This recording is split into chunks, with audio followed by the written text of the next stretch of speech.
کیا 12 امام رسول صلی اللہ علیہ وآلہ وسلم کے علاوہ تمام انبیاء سے افضل ہیں؟ کیا یہ عقیدہ رافضیت کہلاتا ہے یا پھر یہی حق ہے؟ آخر کیوں مسلمان اس عقیدے کے خلاف جاتے ہیں؟ آج ایسے حقائق آپ لوگوں کے سامنے بیان کیے جائیں گے انشاءاللہ جنہیں سن کر آپ کی سوچ بدل جائے گی۔ امامت کیوں نبوت سے افضل ہے؟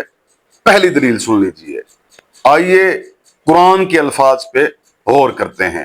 پروردگار عالم سورہ بقرہ کی آیت نمبر 124 میں ارشاد فرماتا ہے، بسم اللہ الرحمن الرحیم، انی جاعلک للناس اماما، ابراہیم ہم نے تجھے انسانیت کا امام بنا دیا۔ حضرت ابراہیم علیہ السلام انسانیت کے نبی نہیں ہیں۔ اللہ اکبر، لفظوں پر غور کیجئے گا۔ ایک مخصوص خطے میں مبعوث ہوئے۔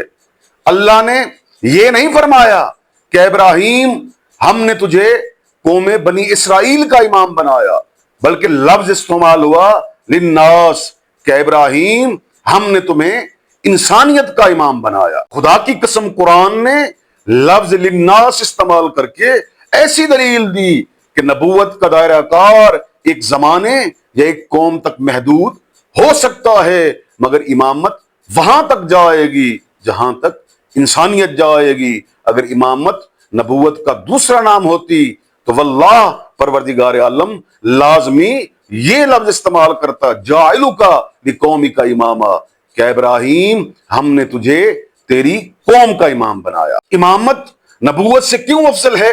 دوسری دلیل سنیے۔ ہمیں کسی مفتی یا محدث سے سرٹیفکیٹ لینے کی ضرورت نہیں ہے۔ قرآن کا ایک ایسا فیصلہ جسے نظر انداز کرنا بہت بڑی خیانت ہے۔ دیکھیے جناب ابراہیم علیہ السلام پہلے سے نبی بھی ہیں، رسول بھی ہیں، خلیل اللہ بھی ہیں۔ اگر یہی بلند ترین مقام ہوتا تو پھر اللہ جناب ابراہیم علیہ السلام کو مزید امتحانات سے نہ گزارتا، جیسے کہ پروردگار عالم نے آواز دی، بسم اللہ الرحمن الرحیم، وَإِذِ ابْتَلَىٰ إِبْرَاهِيمَ رَبُّهُ بِكَلِمَاتٍ فَأَتَمَّهُنَّ، ہم نے ابراہیم کو چند امتحانات سے گزارا، پھر وہ کامیاب ہو گئے۔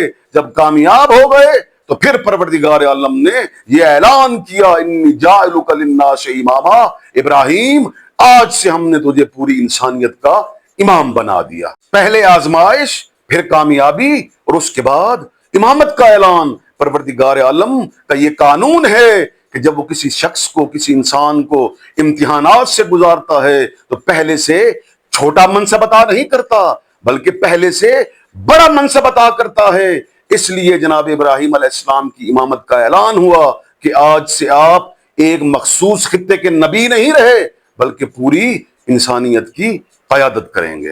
امامت نبوت سے اس لیے بڑا عہدہ ہے کہ جب جناب عیسیٰ علیہ السلام کا نزول ہوگا تو خدا کی قسم ایک طرف عیسیٰ علیہ السلام ہوں گے، دوسری طرف امام مہدی علیہ السلام ہوں گے۔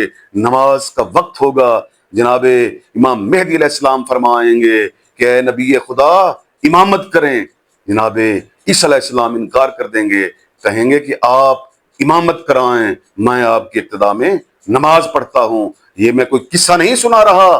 صحیح مسلم کتاب الایمان حدیث نمبر 156، سنن ابن ماجہ کتاب الفتن حدیث نمبر 4085، مسند احمد حدیث نمبر 2293، رسول اللہ صلی اللہ علیہ وآلہ وسلم فرماتے ہیں، من الذی یصلی عیسی ابن مریم خلفہ، ہم اہل بیت علیہ السلام میں سے ایک شخص جس کا نام مہدی ہوگا وہ امامت کرائے گا، اور عیسیٰ علیہ السلام عیسیٰ ابن مریم اس کے پیچھے نماز ادا کریں گے۔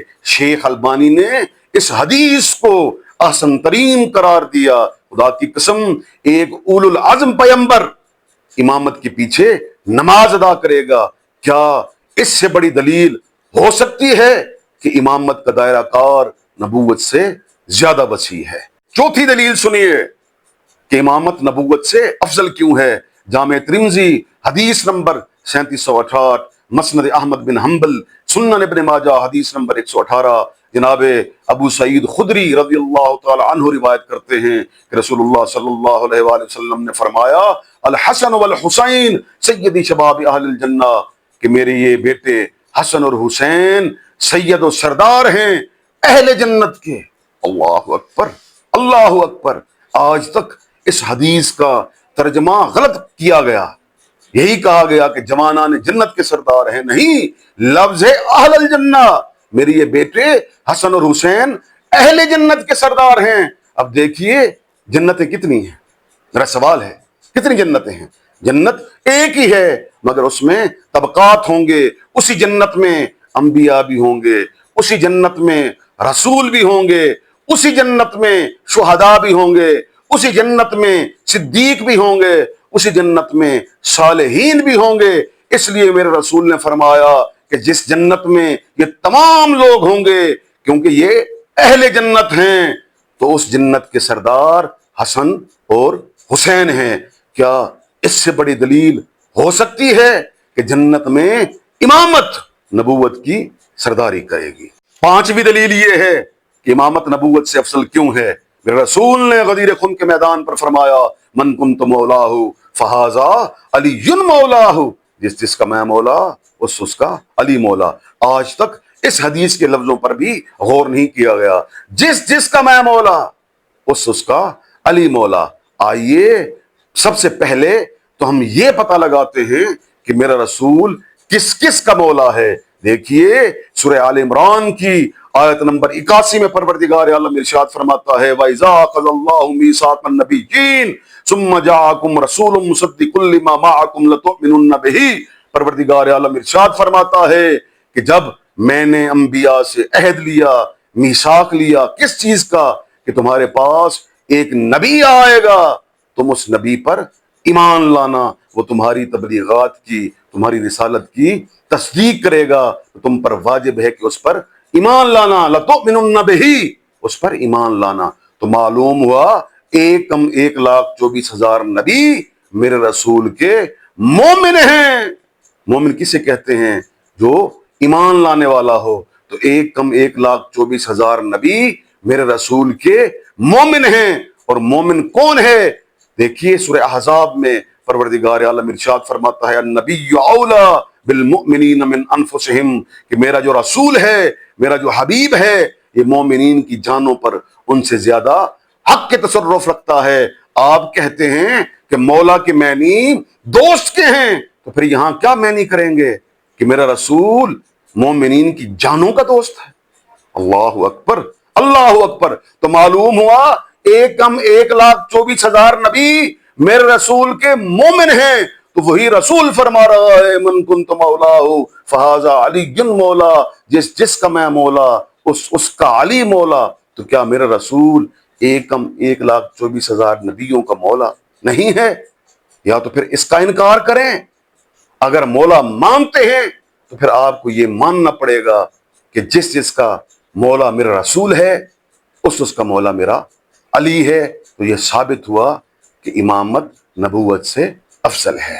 میرے معزز سامعین، یہ میرے 5 دلائل ہیں کہ امامت نبوت سے افضل ہے، اور میں اس پلیٹ فارم سے چیلنج تو نہیں کر رہا، اگر کوئی میرے ان 5 دلائل کو رد کر سکتا ہے تو رد کر کے دکھائے۔ یہ میرا اوپن پیغام ہے اس ویڈیو کے تھرو، اگر کوئی رد کر سکتا ہے ان دلائل کو تو رد کر کے دکھائے۔ یہ تھا میرا آج کا پیغام، یہ تھا میرا آج کا میسج۔